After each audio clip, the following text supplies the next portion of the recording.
Are we good to go? We're on. We are on, we're live. folks. We're back. We're here. We are back with a vengeance, the Budgy Smugglers podcast. We return. Jeremy Dooley, good to see you. Good to be back. How are you, Stevie B? I'm good. I'm a bit tired. We're in early today. I did mention it was one of the worst things you can say to someone when I first saw you, which is you look tired. How's week 2 of dadding going for you? Look, it was a long night. It's a long night. I've been up since about 4 a.m. So that's been fun. But it's good. It's great. I've started to get back into gig life as well, and just slowly easing back into things, and that's been really interesting. That's been a lot of fun. But yeah, dad life's good.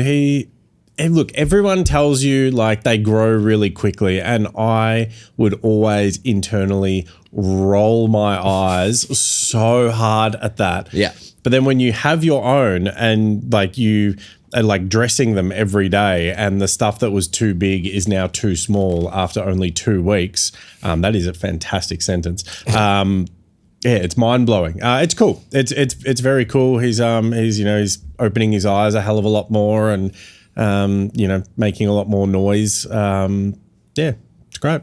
Favorite noise?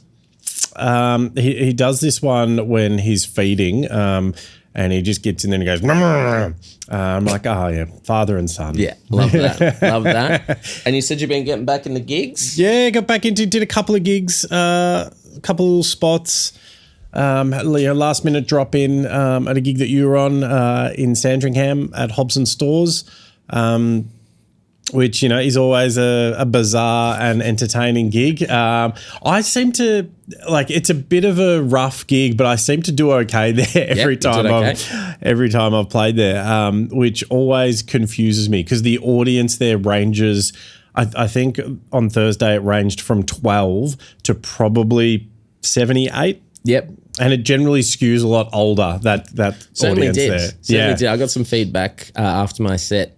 When I was getting in the car, they left at halftime, and the girl was, we'd love you to say it was a tough crowd tonight. I was like, that's rough when the audience says tough crowd. And then she goes, I don't think the elderly people liked all your sex stuff. And I was like, yeah, fair shout. I probably could have read the room better there, but it was weird. I started off okay with the old stuff, then I've got some brand spanking new thing that just tank the room. So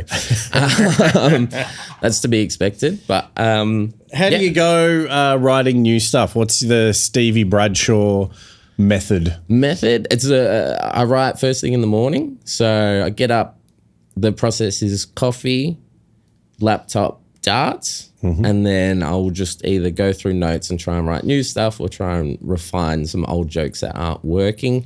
And then I just kind of nut that out for a couple of hours. That's my daily routine. Sick. Yeah. How's it coming along for you? Not well. You heard it. You heard it, Dools. It was a tough crowd. But no, it was, good. I think there's some good stuff on there. And then, I'll run it past some people, have a chat about it, try and figure it out. It's always exciting, always nervous, always tough when you've got stuff that works. And then you've got to start doing stuff doesn't. And I started doing the new stuff on Wednesday at Goffs, and then I just bailed straight away because I was MCing. It was eject. Started a joke and then just ran away. But it was fine. It's good. I love trying new stuff, particularly if you've got something that's working. It's always an interesting period of time for an audience. Probably, I would say like July. Because by that stage, all of the festival seasons in Australia are over. You're going to have some who are going to Edinburgh, so some will still be like running and refining. But generally, like July, August, September is when everyone's starting again. And it is rough for an audience to come there. And it's so easy to fall into that trap as a comedian to get up on stage and it's like, this isn't going well. I'm going to go back to the tried and true. But then you end up not actually developing any new stuff, and you see acts who have the same 15-minute set for 10 years and there's never anything new, and that's a rough place to be in. But yeah, it was cool that you that's a good gig to run new stuff because it's such a bizarrely different audience who you wouldn't normally be playing to that age range. So it's good to throw that new stuff in there. It's tough when you're competing against a screen that's showing the weekly specials on a rotating screen. Yeah. I'm not more interesting than $25 Palmer night. I know that for a damn fact. And it looked good. It was a good photo of a Palmer. Yeah, it was really, really good. So yeah, did that. And then I dropped in, I did Dirty Secrets in Collingwood yesterday, which was cool. I hadn't done that for a really long, probably 2 years. Oh, really? Yeah, it'd be up there. It was a really long time since I'd done that gig. So it was cool to get back there. It was sort of when I was first starting out, it was a gig that I could get on pretty regularly. So it was cool to get there. And the new team who are running it are doing a great job. Awesome, and it was a good full room, great audience. And then the interesting thing that I've noticed since having a child is that I'm less inclined to hang at the gig. It's like I'll get there early. Always get there early and I'll hang them. But as soon as I'm done, I'm like, all right, I got to get back home. Yeah. That's been the biggest change so far, I've noticed. Still early. I'm sure there's more to come. Absolutely. Yeah, for sure. Cool. It was your birthday. It was my birthday. I celebrated by running a show at Goffs for Steph Hare. We had a couple of trial shows with Igor, Pauletta and Sean Collier did their trial show at Goffs on Friday night. Packed house. Yeah, looked good on photos. Awesome. The guys did really well. Sean killed it. He's just on fire. So that was really, really good. And then Steph did her trial show.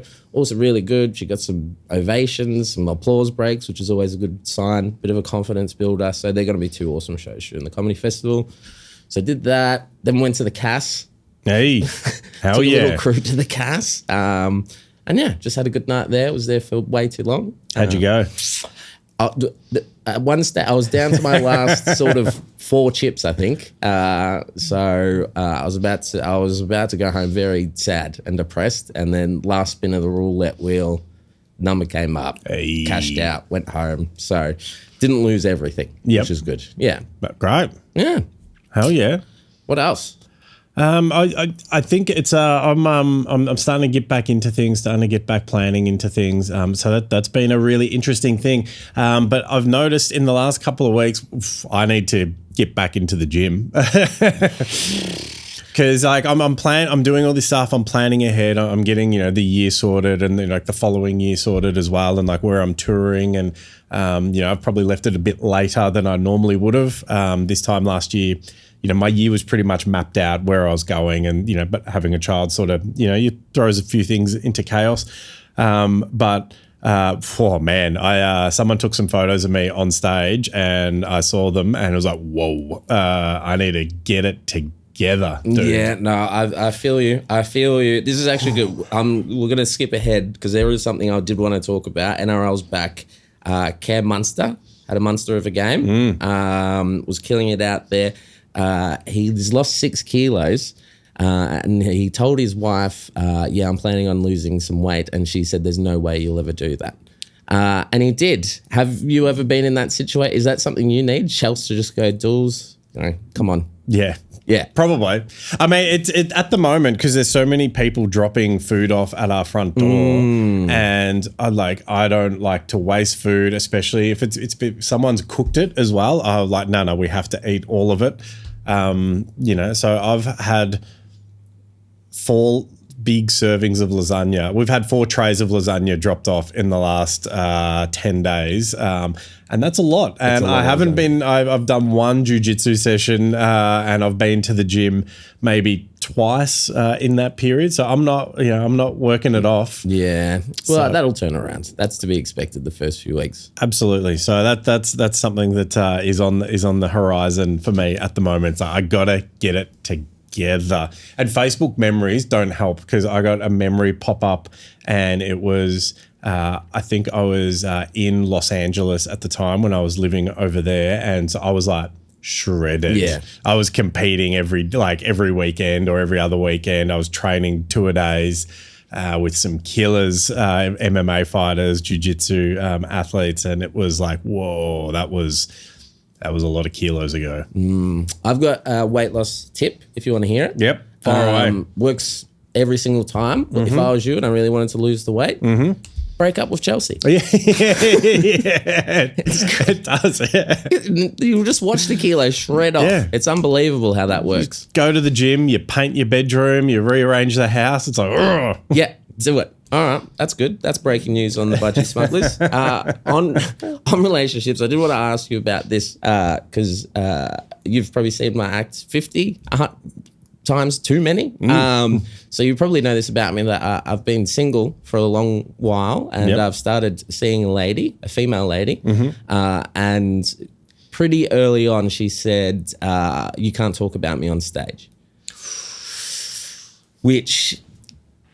If you know me, you know comedy at all, it's literally the only thing I'm going to talk about. What do you think is a good, respectable amount of time? My plan was eventually we'll stop seeing each other and then I can start doing it, or I have to wait until she's comfortable enough with it. What's your experience? And you've been doing it a bit longer than me. Yeah, that's an interesting conundrum that you're in there. Yeah. So it's I think for me, like I talk about Chelsea on stage. For the longest time, I wouldn't mention a name. Yep. So that would be my sort of thing there, and I'd keep it pretty opaque so that people watching like, I'm not sure if that's her. And obviously comedy, it's not 100% reality and truthful. And I think most audiences understand that. There's always a little bit of, exaggeration and a bit of extra mayo put on things. I think the big bugbear of mine when it comes to relationship talk on stage is when someone has been in a relationship, broken up with that person, are in a new relationship, and then they're still talking about the old like it's like, oh, I'm single. Are you specifically talking about my set at Hobson's on Thursday when I literally did that? No, I had a few other people in my head there. It's I think it's just about how you do it, and like you don't. I mean, it's hard because there's names and stuff involved, and if they've got a unique name, then it's like something you want to talk about.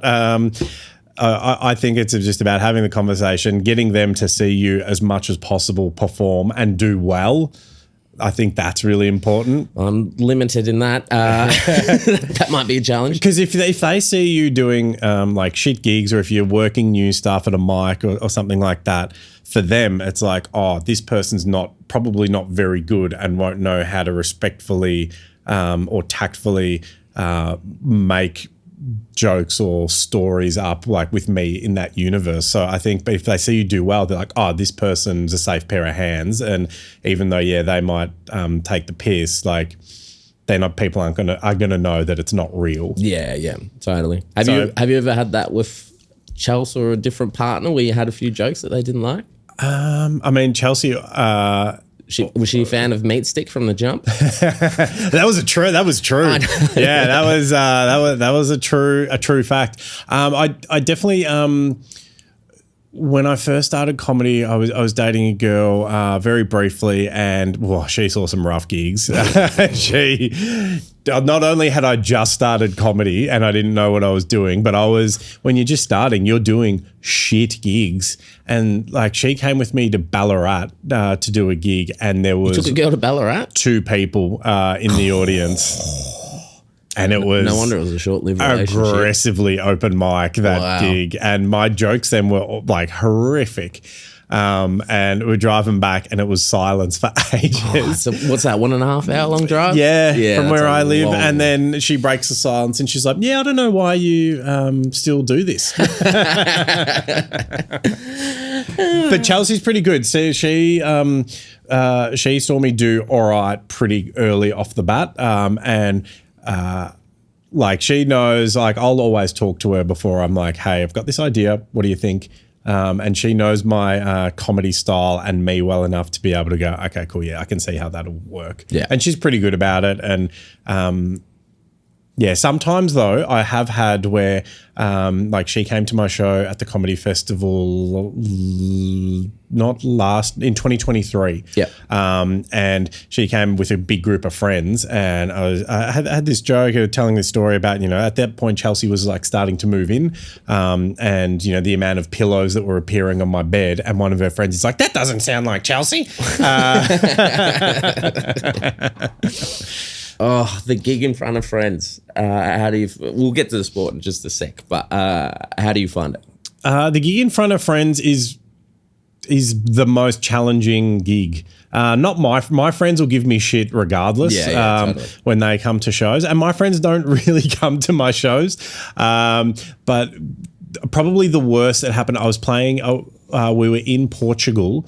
I don't know if I've told this story on the podcast before, but we're in Portugal for a wedding, and I managed to book a gig at the Lisbon Comedy Club. Yep. And all of the people who were going to this wedding, which was Chelsea's friends, like I didn't know anyone there, they all came to the gig. They're like, Chelsea's new boyfriend's doing a show. We should all go and watch. And so I had like 15 of them, one of which was the ex-boyfriend. Oh, nice. Who was part of like the extended friendship group. So I was invited. Audience member ever. And he would have given you nothing. And he's a DJ. Oh, God. Chelsea has a terrible taste Which in men. is the mortal enemy of comedians, DJs and magicians. Yeah. And so, like, I'm already feeling the pressure. Before the gig starts, the promoter, who is also the MC, he taps me on the shoulder and he's like, hey, just so you know, like, Lisbon's a very multicultural city. Everyone in the room, English is probably their second at best language. For a lot of people, it'll be their third or fourth. So just don't speak too quickly and think about your material before you get on stage. Which obviously I had done that. I'm not going to be making jokes about, Broadmeadows and Glenroy. And so I get on, I'm freaking out at this point, and it was a packed, people were crammed in standing. It was so full. And the MC gets on after telling me that and speaks at 1,000,000 miles an hour in English. And I was like, okay, cool. I don't actually have to slow down and worry about things. And then every now and then you'll have a gig where it's like the sun is parting the clouds and is shining on the microphone, and it was that gig. Yeah, everything amazing. I did was just hitting it for 6. I murdered that gig, and thank God, because then I had to spend the next 5 or 6 days with these people. That could have been rough. And they were just all like, oh, he's good. Like, he's really, really good. And then they come to my shows now, around the country. But Awesome. Man, the pressure of that gig, especially because if you bomb, then I'm hanging out with these people for another week in a small space. Are you sure about this, Chelsea? Yeah, go back to the DJ. Yeah. He can tell you to put your hands up. Did he DJ the wedding? No, he didn't. They had a saxophone DJ player. Explain. So he was a DJ. He had his decks and shit there, but also the whole time had a saxophone strapped around, and then every now and then he'd leave the decks and just walk around in his white linen sort of stuff, playing saxophone, and it was a lot. It was very European. It was a lot. He didn't go home alone that night. I can guarantee that. I wanted to go home with him. It was amazing. But it would have been great though if after the comedy gig, the ex did a DJ set and just died. That Put your hands up for Detroit. All right, what else you got, Dools? Well, I was just what do you think? When is your when are you going to have the chat? When does it go from just seeing to a little bit more, when does that happen? In terms of with your new. we're recording early today because we're off to the Grampians. So you're going away together. We're going away together. The first trip. So it's make or break week here at the Budgy Smugglers. So we'll see how that goes, and then. Yeah, I'd say by Thursday I'll be doing new bits about it. There you go. About her bits. Yeah. So a couple of comments came through. Okay, great. A couple of comments. One was sent directly to me in the on my Instagram. So I don't think it was on the Budgy Smugglers. It was sent directly to me at Jeremy Dooley official in the message requests. And this comes from Double Clutch, Double Pump. What do you think that nickname means? Is it a podcast about how you got Chelsea pregnant? Probably. It's very complimentary for me, if so. I don't know. Maybe they're into basketball and truck driving. I don't know. Double clutch, double pump, or very good in the last 30 seconds. But their comment was, this podcast is great, easy listening, but also infuriating at the amount of things you get wrong. We're nailing it. I think that pretty much sums up the podcast perfectly. Thank you, double clutch, double pump. I couldn't think of a better comment to sort of describe how this podcast works. Yeah. At Double Clutch, Double Pump, if you are listening to this episode, let us know what your nickname, handle, what your handle means and is referenced to. We also got one on TikTok from Real People. And inverted commas, bro, we should start a podcast. It would be mad. Fire emoji. And Real People, I don't think you really get what is happening on this podcast. No, I don't think he does, but I did chuckle at that one. I'm a big fan of Real People. Always have been, always will be. Yeah, but if you've got a comment, slide into the comment on the post of the Budgy Smugglers on all of the socials, or slide into the DMs if you want to.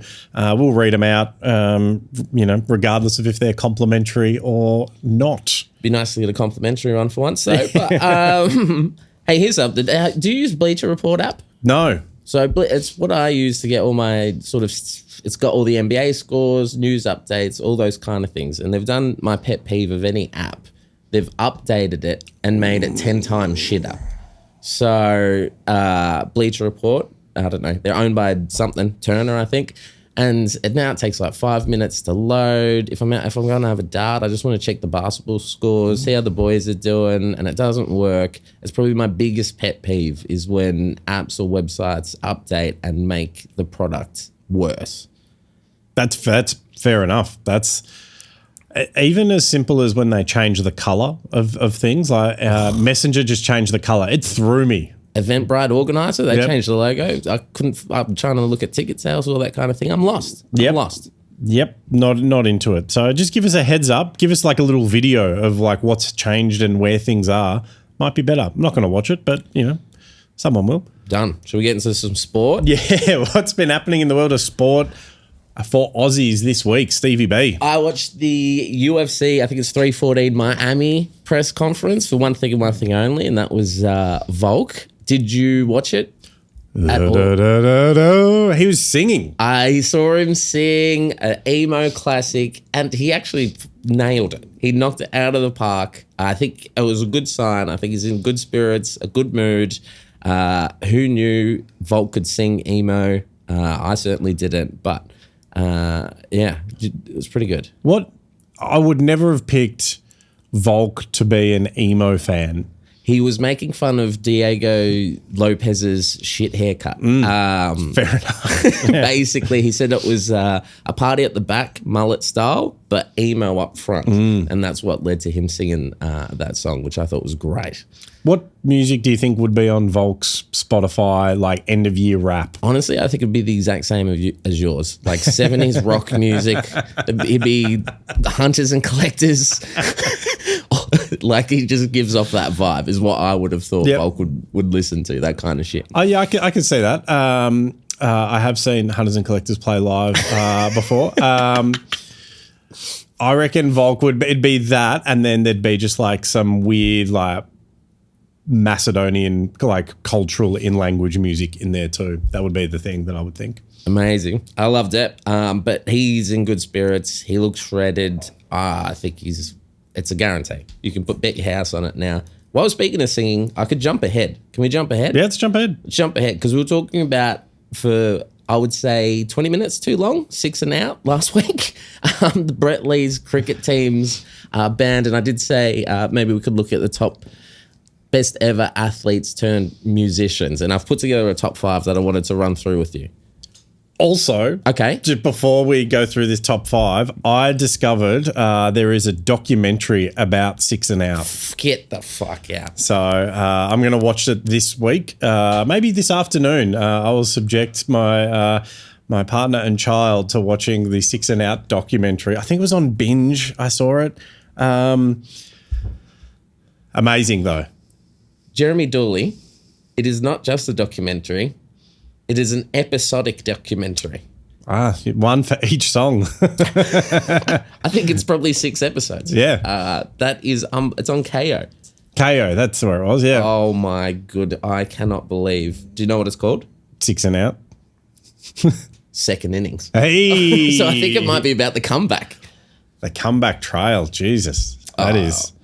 What a place to start, because this is my list of the top 5 athletes turned musicians, and the list does start off with at number 5, 6 and Out. If you want to hear the entire history of 6 and Out, just listen to last week's episode. Brett Lee, Shane Lee, your favourite cricketer of all time, what's his name?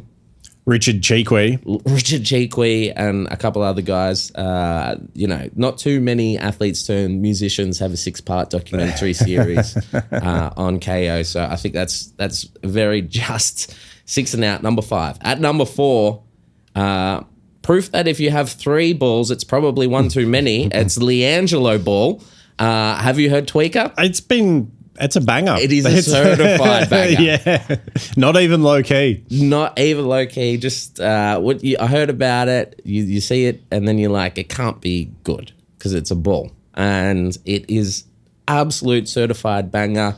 I've got LiAngelo Ball at number 4. At number 3, we've already spoken about him. Jordan Mailata. It was borderline to get him on because he hasn't released any studio albums or singles or hasn't signed to Def Jam like LiAngelo.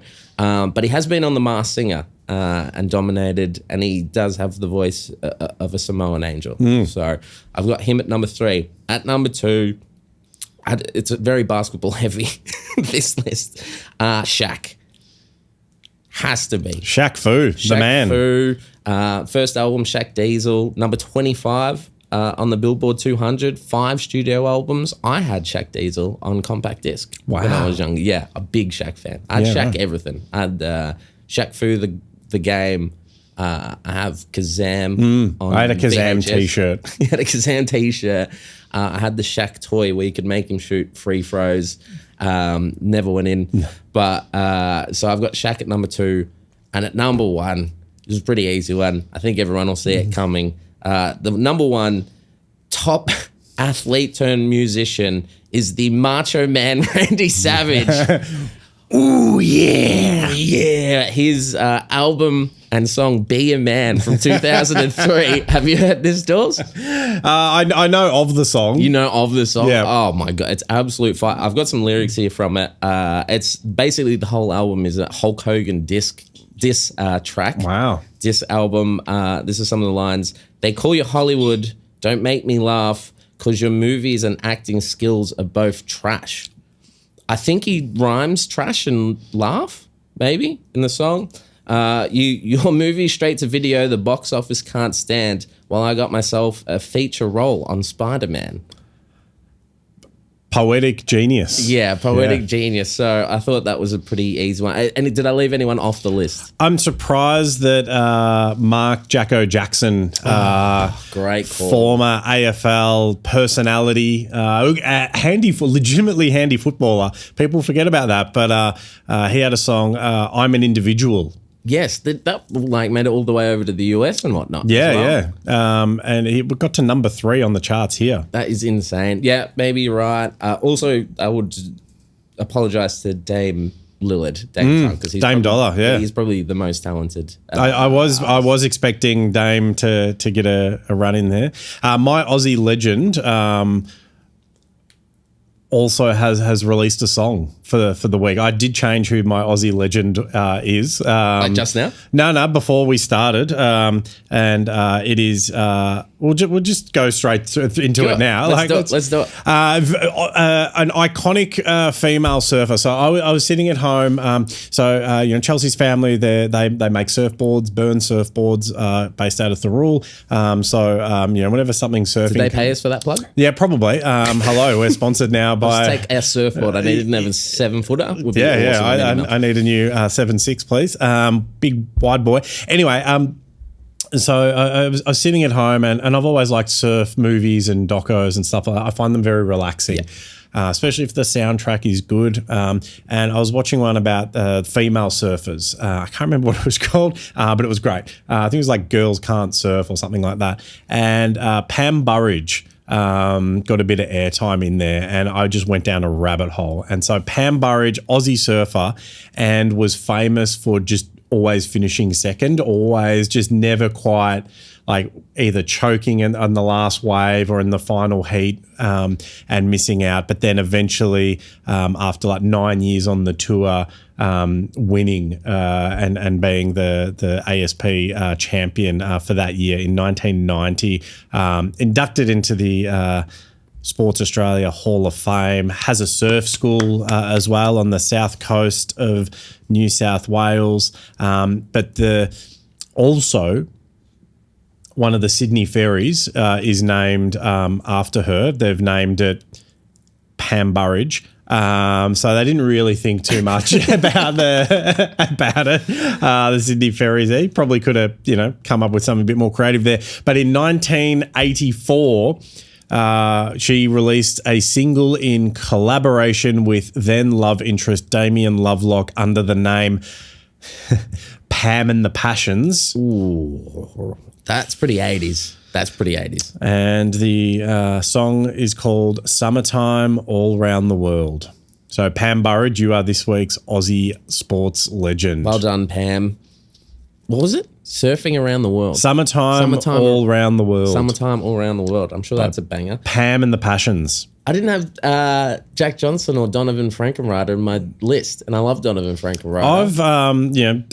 I've met Donovan Frankenreiter. Get out of here. And there was a little bit of left-handed tobacco consumed with said Donovan Frankenreiter. Great guy. Yeah, he's super like a chill. Cool dude. All right, my top 5 was shit. It's missing. I'll have to revisit it. What about those? Because there was an AFL or VFL album on vinyl that was released. Yeah, that would be great to dig up. Yeah, I'm not going to chuck any. They're not going to make the list. I don't think. Dipper. Kappa. I think Dipper was Kappa in there. Was in one? Oh, Kappa. I love Kappa. Have you seen Kappa on social media?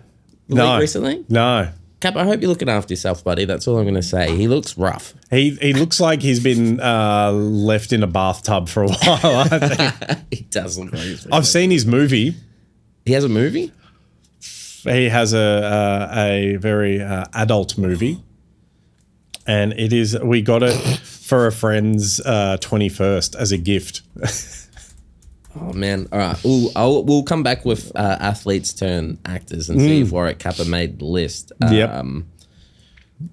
I love. So I have a friend who played footy. OJ, yeah. Actor. The juice.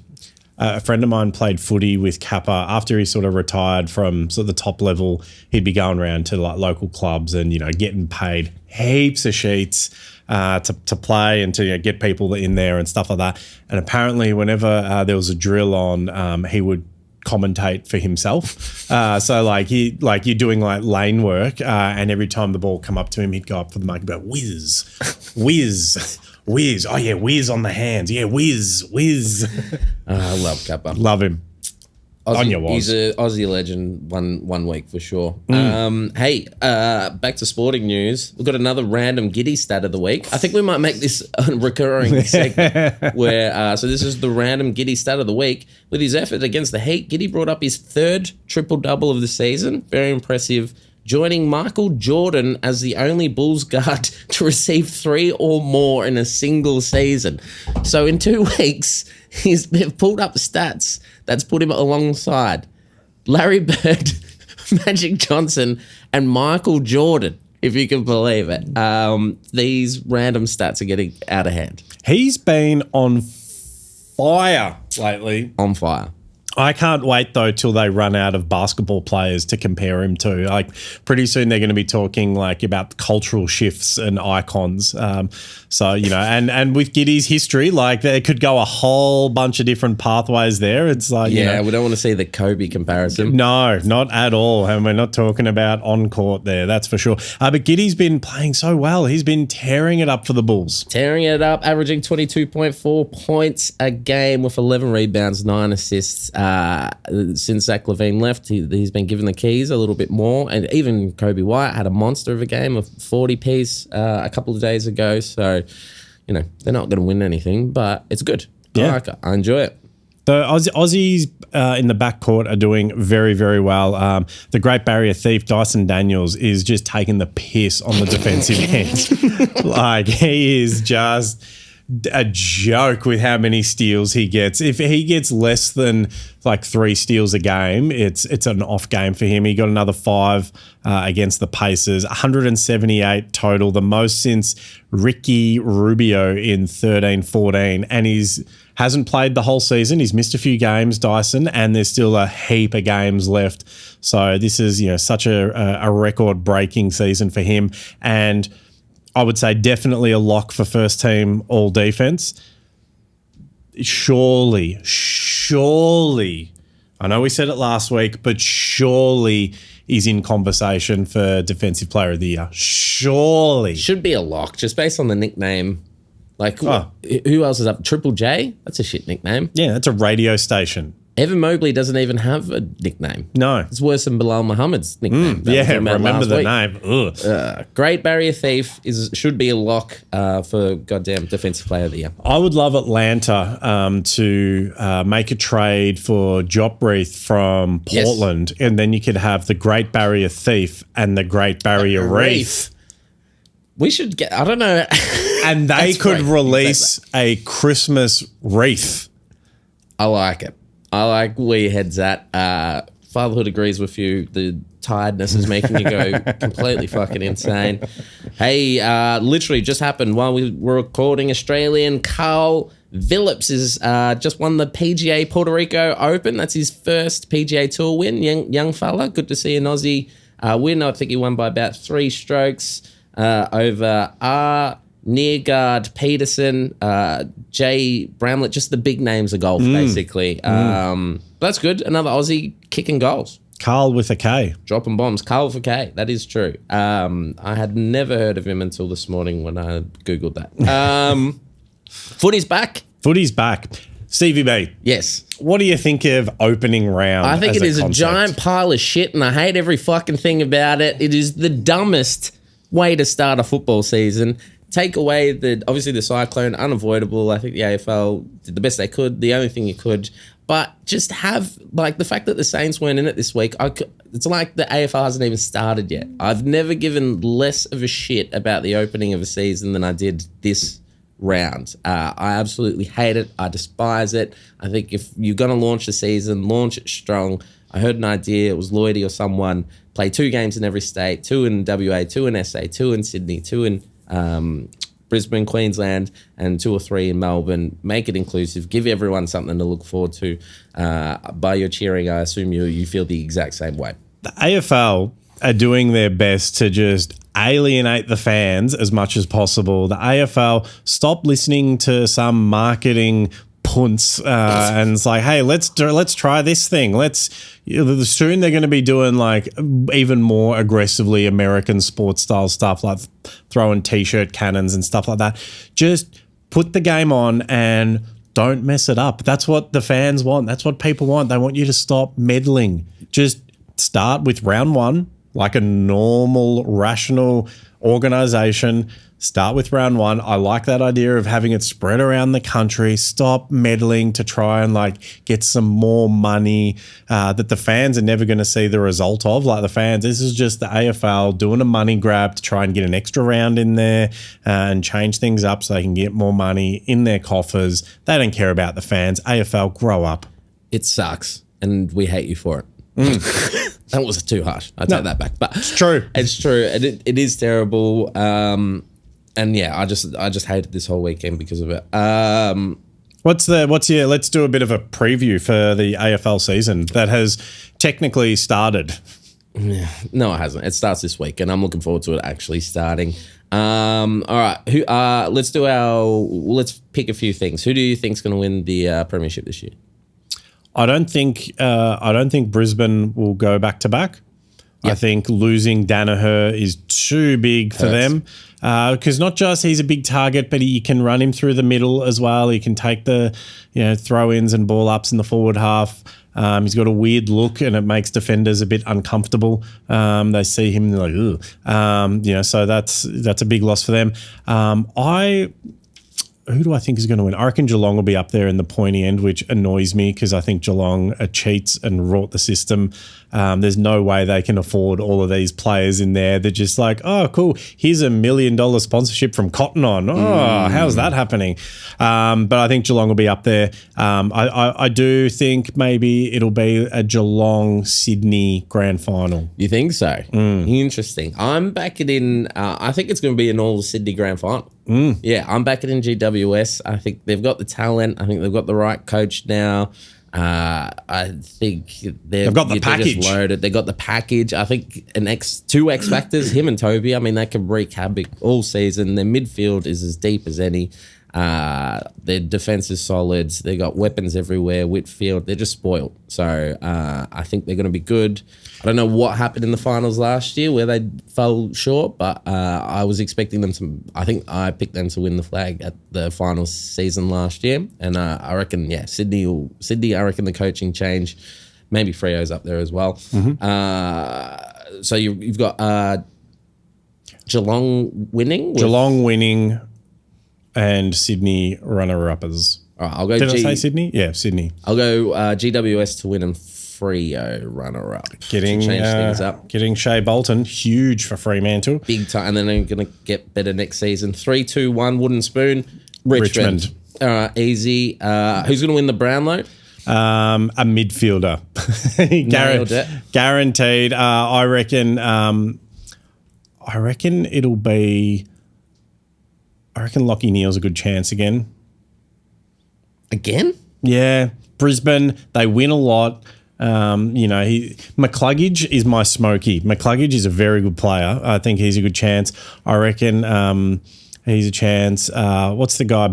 Zach Butters. Maybe. Also a good chance. Swans don't have like a big vote getter and they take it off each other. But who do you reckon? I'm going to go a little bit left field. I reckon Brian Myers. Imagine calling your kid Brian. Is he from Geelong? That's a Geelong hell of a name. It's a Geelong name. Like, Brian. Yeah, just at the thing. Yeah, Ryan. All right, they're calling the kid Brian. Fill out the birth certificate. Like, surely when the people get the birth certificate, and they're like, "This is what we're proposing to name our son," they're just like, "Is this meant to be a B?" And is it meant to be Brian? Like, surely there was a phone call. It's like, hey, you've written Brian here. Yeah, I would have. It should be illegal, to be honest. But I'm going to go with I reckon Clayton Olive is going to have a monster. Clary's on. We're overdue. Oranga hasn't won since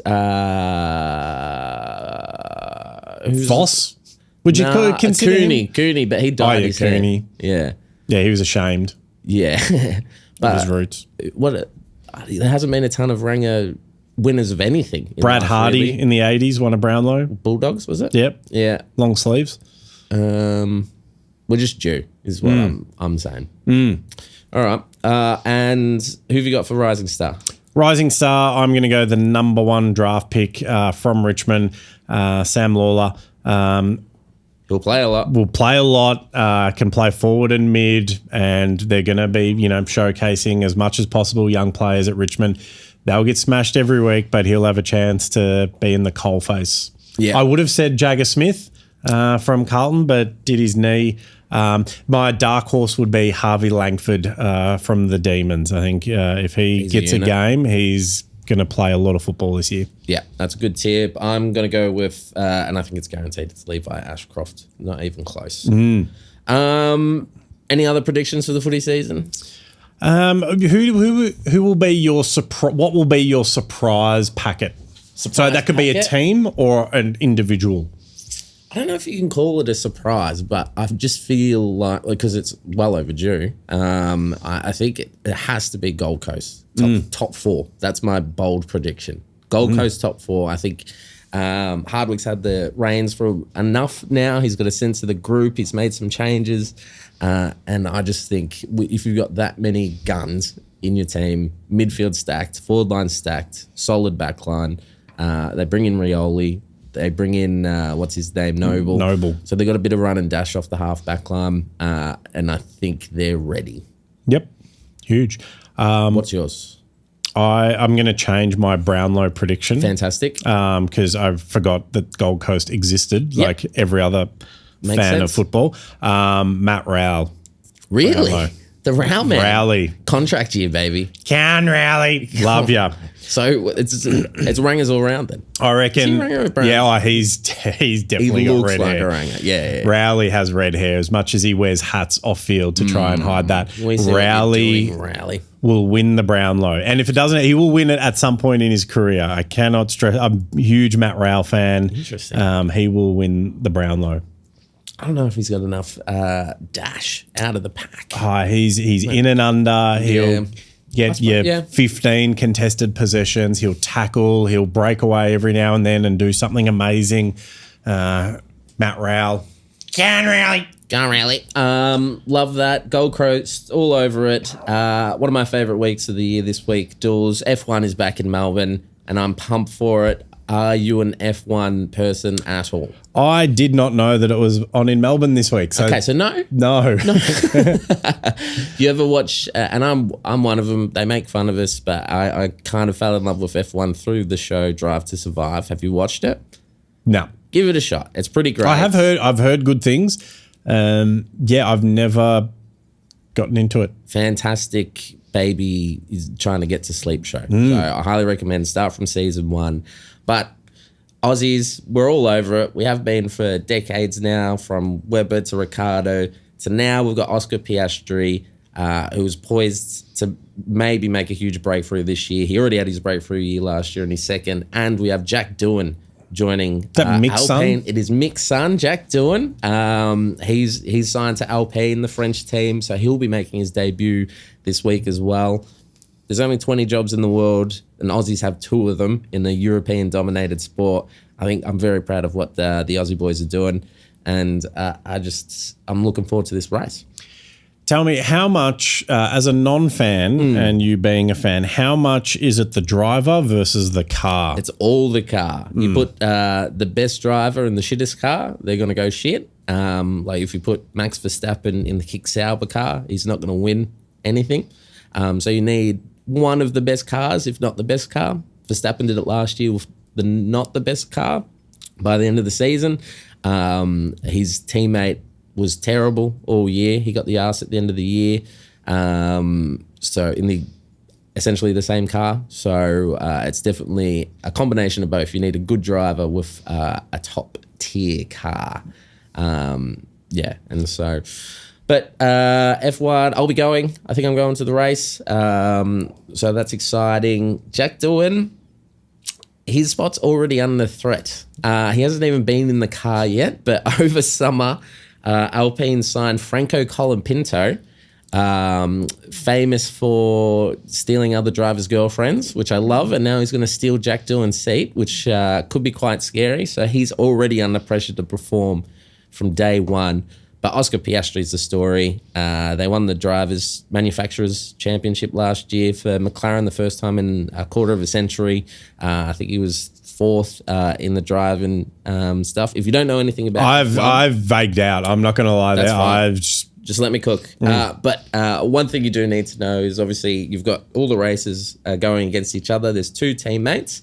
But the competition between the teammates is often more intense than it is with other drivers because you want to beat your teammate. You're driving the same car. Whoever's the fastest kind of rules the team.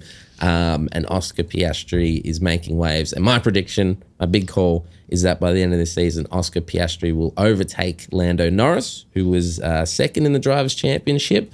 And it's going to just be chaos in the McLaren shed this year because Piastri's not going to take a step back and he's going to try and take that number 1 driver mantle off Lando Norris. Lando Norris is a strong name. It's a great name. That name. is one of the all-time great names, named, of course, after Lando Calrissian from Star Wars and Moochie Norris from the Houston Rockets in the late 90s as a backup point guard. Or Chuck Norris, maybe, but I'm probably Moochie. That is a great name. It's a solid name. He's a very good driver. That is an all-time, like, classic name combination. Yeah. Did Lando ever cross your mind when you were naming the little fella? No, I think I threw in Chuck at one point. You chucked in Chuck? Chucked in Chuck, more under the guise of Charles. And then we're like, oh, what about Charlie? I said, what about Chuck? And that got shot down. Okay. Pretty quickly. I could imagine. Pretty quickly. So will you watch the race? When is it on? Sunday. Yeah, I don't think I'm doing anything Sunday. Sunday, I'll be recovering from a big Saturday of. I'll get to that as Watching we qualify. go. It's a few day event, isn't it? They really milk it. It's become really popular. It's the F1 I remember last year and the year before. Like it's the new Spring Carnival. Yes. Yeah, they get all the influencers in there. Obviously, yourself going there as well. All the big names. All the big dogs. And legit, I'll be in the Amex tent. So, whatever. $30,000 a ticket. There you go. So, big dogging. But it is. They've kind of followed the Aussie Open model, bands, a big field, get amongst it, be part of the action. 500,000 people will be there, people from all over Australia, all over the world flying in for this event. And it's the opening race of the season. It'd be really hard if you're an Australian doing the F1 and say you're from Melbourne as well, and then it's like you get in your regular car, you get in your Camry and you drive home after doing, I don't know, how fast do they get in the car? 200 miles an hour. 200 miles an hour. And then they're driving through Melbourne where it's like, oh, it's 70, now it's 40, now it's 30, now it's back to 80. Like, oh, how do they keep their license? I think they would struggle, but all good. So I'm pumped for that. I'll be there. It's going to be a big weekend. You said you got something on this weekend? Yeah, it's big. Getting back into jiu-jitsu after a few weeks off, so we got a big. We got the big grading day at the gym that I train at on Saturday. I am not going for my grading because I haven't really trained for the last month for obvious reasons. But it's a good day. The jiu-jitsu grading. It is a hard day to get through, and then you cooked for the next 2 days afterwards with the amount of strength and conditioning at the start, and then if you are going for a belt promotion, you get put through a Shark Tank. Yep, I've been there for those. So I think there'll be a few people going for promotions, and the Shark Tank it's a lot of fun if you're not going for your belt promotion because then you can just go in there, someone who's like totally cooked, and you get them for a minute and you're super fresh. Yeah. So that'll be fun at DK MMA on Saturday. I did it once as a very, very fresh white belt and got to jump in, and even though he was cooked, I got lit up and just out of there in less than 30 seconds. Anyway, that'll be fun. 3 stripes I got too, whatever. Oh, there you go. Nothing else to No, good stuff. The multi. With no multi this week, we're just putting all our eggs into the Oscar Piastri basket. So we've put all our money into. We're down $50, by the way. I haven't told you. We're fucking. These multis have been going we terribly. We need some sponsors coming through for the Budgy Smugglers. We'll even take Pointsbet on at this stage. But Oscar Piastri podium finish, $2.35. Put your house on it. Free money, basically. Free money. Any other sports stuff to go through? I think now it's the segment that people love and I get frustrated with. Yeah. I love it. I'm sort of skewing this now to kind of piss you off even more. So I think this is only going to get more aggravating for you as we go through. I'm looking at it now, and it is number 10. Number 10.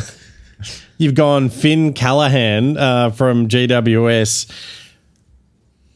I mean, he got offered a huge contract. $17 million. It would have been the biggest contract in AFL history. Which is bonkers. Is it? He went out on the weekend in a fake game that doesn't exist and got 33 disposals, 2 goals, dominated the game. and he was offered $17 million. It's been a pretty big week for little Finney Callahan. I think he deserves to be in the power rankings. Who's in charge of list management at GWS? 17 million. Like that is, they've got more marketable players, they've got better players, and they're throwing 17 million at a small midfielder called Finn. Well, he's a big midfielder, and the Saints offered him that. There's no way GWS offered him near that amount because they can't afford it. Saints can afford it because we have no talent to spend money on. So Saints are a basket case. We I surprisingly didn't put them as my premiership favourite this year. Saints, I haven't been to the ground for probably 2 seasons or 3 seasons since I stopped working in football. But you know, they did a big redevelopment of their stadium in Moorabbin. There didn't put up a scoreboard. So they play games there. Like the women's team play games there. They ship one in, mate. They play. I've watched games there. It's fantastic. Sandy Dragons play some games there. You know what they do? What they actually do is they get one of the roadworks things, and that's the scoreboard. Like that is the most aggressively St Kilda move ever, to just forget a key part of a ground. Speaking of scoreboards, did you see the scoreboard for Fox Footy? No, it looks like dog shit. I don't know who. Someone designed it in Paint or Excel. It's so big, it looks ridiculous. It's one of those things where they know it's shit. Everyone tells them it's shit, and they're not going to change it just because they don't want to cede to public opinion. They know that people are still going to watch, and that's what it's, the AFL and Fox and all these. They don't care. They're going to do all these little things because they know that people like us are still just going to tune in and watch because there's no other way there. You're damned if you do. You're damned if you don't. Go watch your local suburban team. All the Saints. In number 9, he's back into the power rankings after taking a respite. I believe at number 9 now, by the end of the season, by December 2025, he will be number 1 on this list. It's Oscar Piastri. It's a big season coming up. Hometown boy, back for the home race in what could potentially be the strongest car on the grid. Look, if he gets on the podium, surely he's top 3. If he wins next week, surely he's number 1. Like I think that's fair enough. It'd be tough to knock off our number 1. I believe. Dooley, you want to do number 8? I don't understand. Alex Demonor. Like everyone's like, oh yeah, but he's like our best player at the moment. He's a downhill skier. I have no idea. People who like Alex Demonor. He's a downhill skier. He can't beat anyone better than him. Like he should not be in the top 10 till he does something of note. He's an inoffensive vanilla tennis player. But because there's no one else like in the men's tennis for Australia, like he's default. He's default he has been tumbling down the rankings just because he can't beat anyone better than him. Beat someone better than you, Demonor. Then he'd be better. Yeah, okay. Cool. Number 7, another new entry out of nowhere. This guy's just come from the clouds. It's everybody's favorite, Travis Bazana. Bazana? I don't even know who he is. Yeah, I hadn't heard of him either, but... Who is he? Travis Bazana. That's baseball. Baseball. Australia's first ever, I think, number 1 draft pick in the MLB, the Major League Baseball. And they just kicked off spring training, and I think they had their first game. Cleveland Guardians beat the Oakland A's in the Cleveland preseason. Guardians. I think so. They changed their name. They're not Brave anymore? Were they the Braves? I thought were they the Indians, Redskins? That was something. That was the football. That was the Washington team. Cleveland Braves. I'm basing my knowledge of baseball purely off the Major League Baseball 1 and 2 with Charlie Sheen. That is my baseball knowledge. And Rookie of the Year, where their kid had an injury and he could only throw like that. And it was like speed, like it was the fastest ball ever. And then he had to throw like an underhand one. That is my baseball knowledge. All my baseball knowledge is from Eastbound and Down. Oh, Kenny Powers, which is great. But so yes, they're the Cleveland Guardians. Their previous name, just straight up, Cleveland Indians. which, Bit on the nose now. A little bit on the nose. Well, it was on Curry night at the game. So, and what does Travis Bazana do in baseball? I'm glad you asked, Dooley, because I'm an expert in Travis Bazana. You're a Travie B, I call him. Bazanoid. Yeah. He's a second baseman.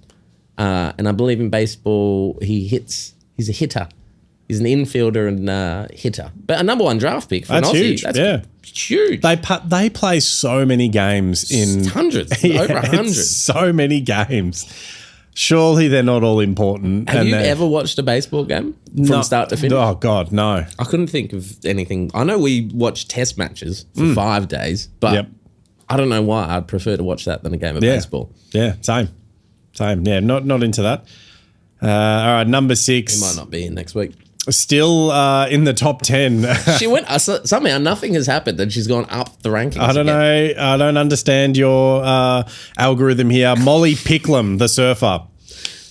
I mean, I am a big fan of surfing. But I don't get it. What has she done? Has she done anything this week? Was there a... She's second. Yeah, but was there... Well, why is she not higher then? Well, she's only second. This is the demon off. I don't know. It's summertime. I felt like it's getting warm. She's from Gosford, second year on the tour. She won an event in Sunset Beach, last year and defended that title. She was an Olympian. Didn't know that either.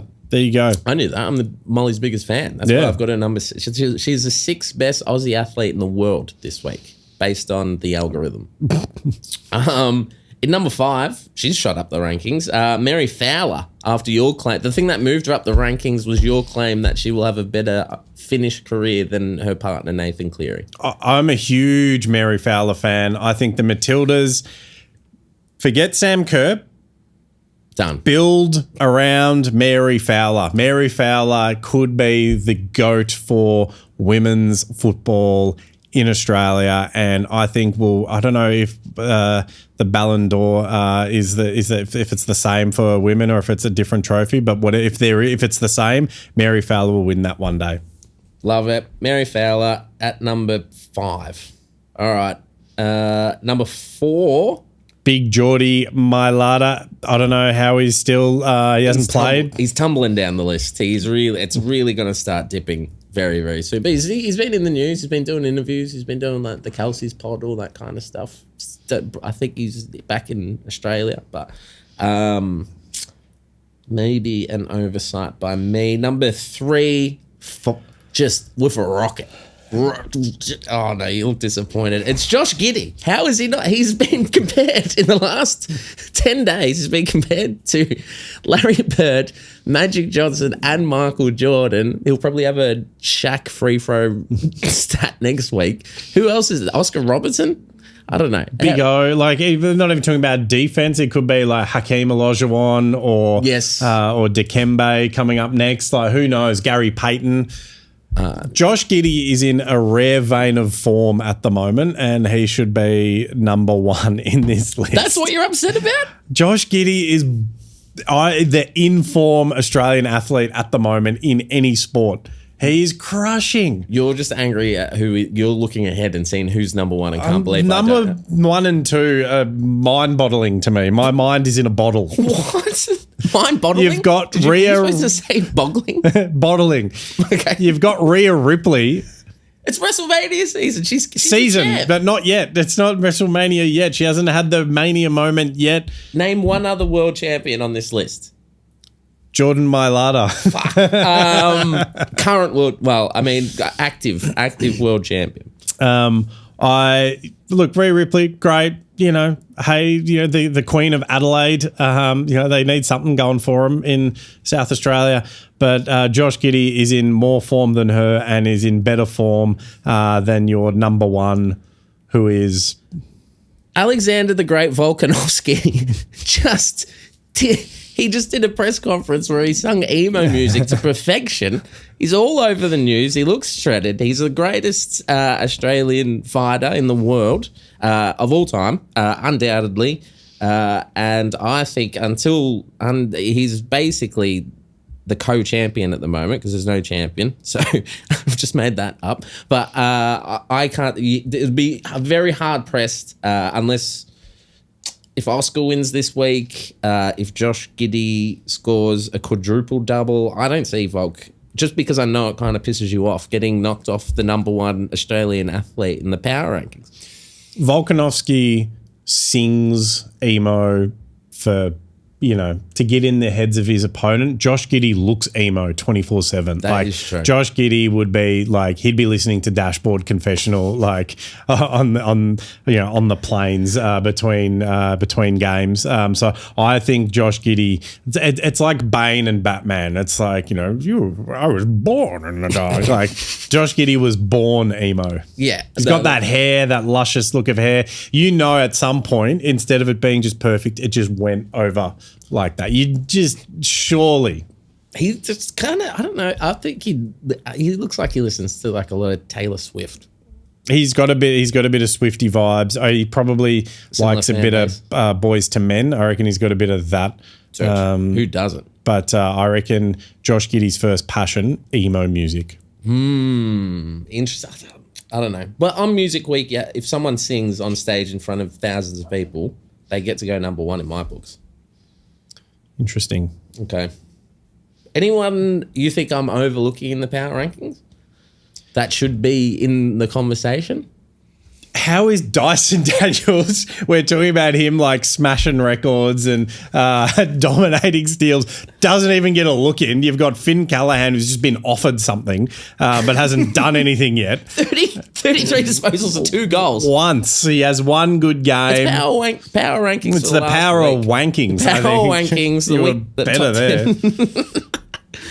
All right. I reckon Dyson Daniels needs to get a look in there for sure. He's been in the last couple of weeks. I just thought, I felt like basketball was overrepresented, but maybe I'm overthinking it.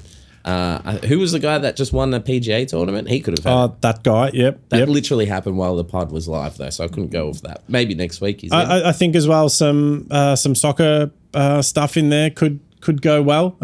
So Aussie soccer has been going really well lately. I think Alex Badalado from the Young Socceroos getting the player of the tournament at the Asian Cup, like surely. And I spoke about it last week, Panenka in the penalty shootout. That is ballsy shit. Would have chucked that in there.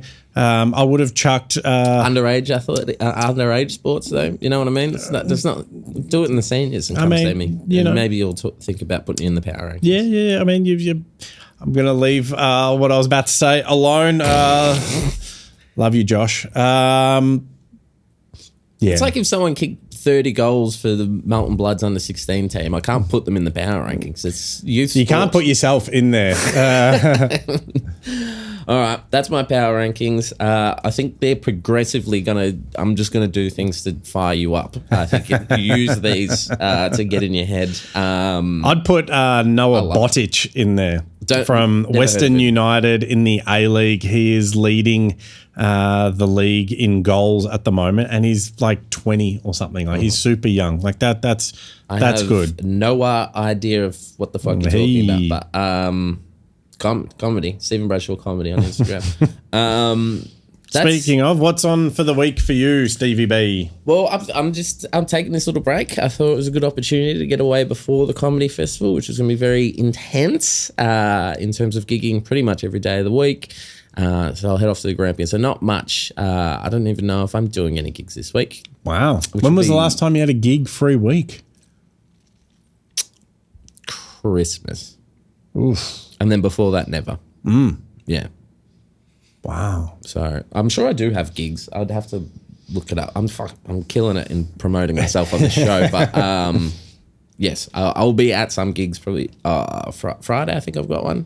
Might be at Goffs on Saturday. I think we've got a trial show this Saturday, so I'll be there. I'll probably do a bit of stuff up the top for that. Cool. What about yourself? What do you got going on this week? I'm still just, slowly easing back in, so trying to not go 100% straight away. So Thursday night, I'm on the 13th, I'm in Seymour at Trawool Estate. I think that's how you say it. So that'll be good. And then Saturday, the 15th of March, I'm in Wagga Wagga. So good, they named it twice. And I've never been to Wagga Wagga, so I'm looking forward to getting up there and catching up with Dane Simpson. Runs a great night up there at Riverina Comedy Club. So that'll be fun. Where are you staying in Wagga? I'm doing up and backs, which is a big up and back. It's a big up and back, but it's also like it's the wanting to be home just to give a little chop out. The week after, I've got a few interstate and regional things. Castlemaine Fringe on the 23rd.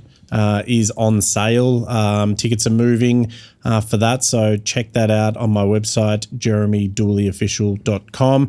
You're going to be joining me on that show. Be there. Yeah, be the Castlemaine man. So that'll be good. Last time I was there, I spilt a meat pie on myself, and then had to get on stage with. I wasn't gigging in Castlemaine, but I stopped there at I love a country bakery. You get a pie, steak, bacon, and cheese, or something like that. Bit of sauce there, and it was all over me. And did the gig. I think I was playing in Bendigo, and it was not good.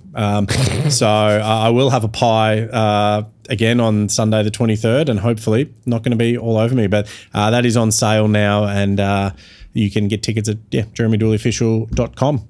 Plug the Comedy Fest. Comedy Festival, Daddy Cool. Opening night is sold out.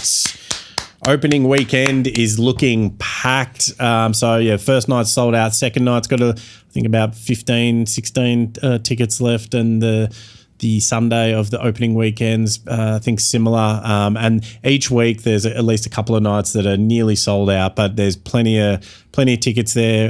If anyone wants to come and check it out, the show's called Daddy Cool at the Collection Bar in Richmond. It's going to be a banger of a season. So come check it out. Get on it. Come check out Gob's Comedy on Instagram. We've got upcoming shows every Wednesday, but stacks of shows. All the posters are up. We're out actively promoting. A ton of great shows coming up at the Comedy Festival at Goffs. Obviously, 10 for 10 at 10 p.m. If you're not too sure who to see, $10, 10 comedians, 10 p.m. Get on it. It's great. I think that's it from me. That's it. All right. It's good. Thanks so much for listening. All the smugglers out there, and we'll see you again next week. See ya.